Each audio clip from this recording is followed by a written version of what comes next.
first reading. My name is Paul Olsen. I live at 13830 Upatoy Lane. And let me square away people that come up here on public agenda. When you become on public agenda, you become an activist. So you have to give your name and your address. So don't give the mayor grief anymore about that, okay? To all those other people who go up there in front of public agenda. So I'm siding with you, Skip, on this one. Thank you, Paul. Okay? Now when it comes to the 60-day, and I called the clerk of council, and I said, where is it in any provision, any resolution or ordinance? And anyway, Lindsay said, well, Paul, Mayor Henderson had said it at a city council meeting. I said, well, it's mandated, but I would think it would have to go through legislature because you're the presiding officer and you're in charge of order and decorum, and I understand that. But if a person never fills out a public agenda application, you have to initial every box. And if you don't initial every box, it will not be submitted.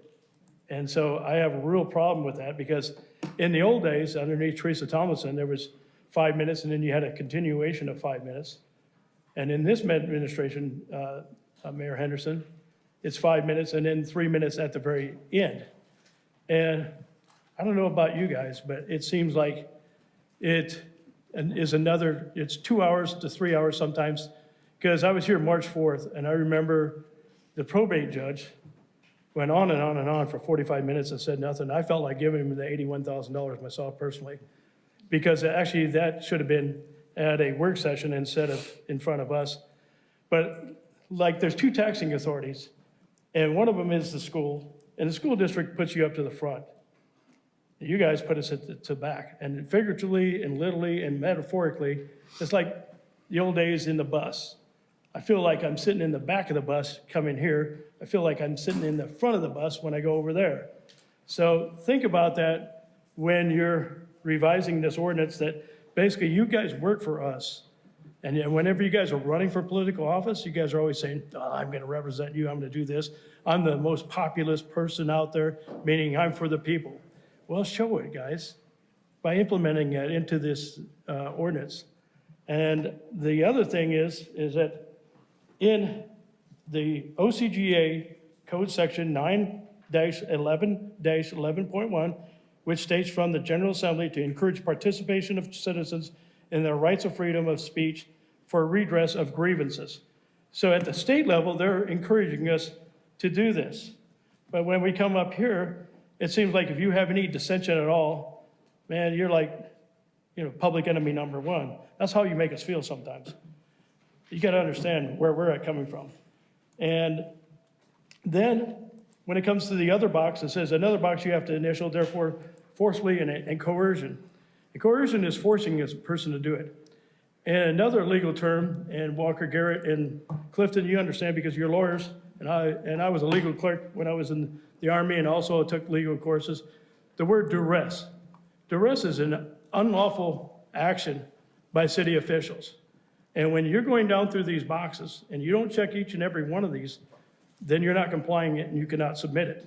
So therefore, you're creating duress, which is a violation of our freedom of speech.